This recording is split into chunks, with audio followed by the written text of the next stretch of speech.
வணக்க மக்களே, நம்ம பிக் பாஸோட அடுத்த ப்ரோமோ தரத்திலே பயங்கரமான ஒரு ப்ரோமோ. இந்த ஒரு விஷயத்துக்காக தான் நம்ம எல்லாருமே இந்த வீக் ஃபுல்லாவே எக்ஸ்பெக்ட் பண்ணிட்டு இருந்தோம் அப்படின்றது. ஆமாங்க, ஒரு வழியா இது ஃபேக்கோ இல்ல என்னமோ ஒண்ணு நம்ம ஹாப்பியான அளவுக்கு அட்லீஸ்ட் ப்ரோமோவையாவது காமிச்சிங்களேடா, அது வரைக்கும் எங்களுக்கு சந்தோஷம்டா அப்படின்ற மாதிரி தான் மக்கள் குதிச்சிட்டு இருக்காங்க. அப்படின்னு தான் இன்னைக்கு தான்டா விஜேஎஸ்க்கு ஃபயரா விடணும் அப்படின்ற மாதிரியான ஒரு சிச்சுவேஷன்ஸ் ஃபீல் ஆகுது. அப்படின்னு ஏன் என்ன நடந்தது அப்படின்னு பார்க்கும்போது, உயிர் தோழிகளையும் கோவா கேங்கையும் கிழித்து நார் நாராக தொங்கவிடப்பட்ட தருணம் அப்படின்றதுதான். சோ இந்த ஒரு தருணத்துக்காக தான் நாம எக்ஸ்பெக்ட் பண்ணலாம். இப்போ இவங்களோட குரூப் ஃபேன்ஸ் ஒரு பக்கத்துல கொடி தூக்கிட்டு வருவீங்க, நியாயத்தை சொல்லுங்க அப்படின்னு சொல்லிட்டு.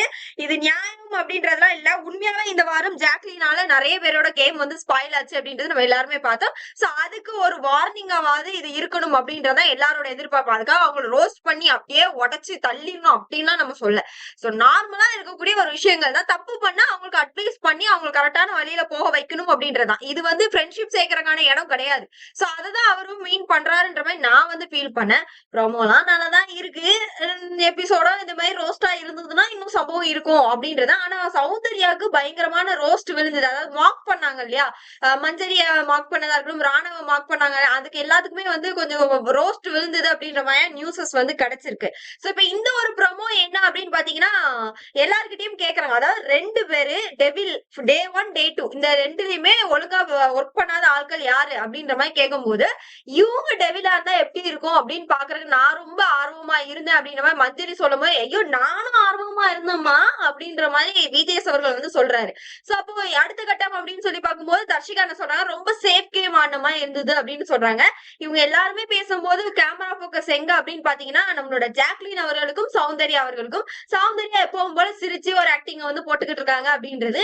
அடுத்தது என்ன அப்படின்னு பாத்தீங்கன்னா, நம்மளோட ஜாக்லினே என்ன சொன்னா, ஒரு ரஞ்சித் அவர்களா ஜெப்ரி அவர்களுக்கு கேட்டது எனக்கு பிடிக்கல, அந்த ஒரு சேஃப் கேம் எனக்கு பிடிக்கல அப்படின்ற. சோ அப்ப எப்படி உங்ககிட்ட ஆடணும் கொஞ்சம் சொல்லுங்க அப்படின்ற மாதிரி செருப்படியா ஒரு கேள்விய டபால்னு வைக்க ஜாக்லின் மறந்து போயிட்டாங்க அப்படின்றதுதான். சோ ஆனா அவங்க என்ன அதெல்லாம் பயப்படுறாளா, அதெல்லாம் தப்பே தைரியமா செஞ்சுட்டு இருக்கேன், எவன் ரோஸ் பண்ணா எனக்கு அவ்வளவு நான் இப்படிதான் இருப்பேன்னு இவ்வளவு ஓப்பனமா பேசுறாங்கன்னா சாதாரண விஷயங்கள் கிடையாது. சோ அததான் அந்த இடத்துல சொல்லிட்டு இருக்காங்க. தனக்குன்னு ஒரு குரூப்பை சேர்த்துக்கிறது, தனக்குன்னு ஒரு ஃப்ரெண்ட்ஸ் சொல்லிக்கிறது, இந்த மாதிரி ஒரு சேஃப் கேம், அவங்கள யாராவது ஒண்ணு சொன்னா ப்ரொடெக்ட் பண்றேன்ற பேர்ல ஒரு கேம் ஆட வேண்டியது அப்படின்னு பொழந்து கட்டுறாரு அப்படின்றதான். இந்த பொழந்து கட்டல் முதல்ல இருந்ததுன்னா இது இவ்வளவு பெரிய இன்சிடென்ட் ஆயிருக்காது அப்படின்றதான் நம்மளால ஃபீல் பண்ண முடியுதுன்றது.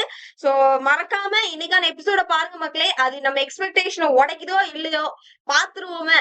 இன்னைக்கு எபிசோட்ல இந்த ப்ரொமோவே நல்லா இருக்குங்கும் போது ஏதோ இருக்குன்ற மாதிரி நான் ஃபீல் பண்றேன். ஏன்னா கோவாக்கு ரோஸ்ட் வாங்குறத பார்க்கும்போது ரொம்ப ஜாலியா இருக்குது அப்படின்றதான். பொறுத்து இருந்து பார்க்கலாம் மக்களே. இதை பத்தி உங்களோட கருத்துக்கள் என்ன அப்படின்னு கமெண்ட் பாக்ஸ்ல தெரிவிச்சிருங்க.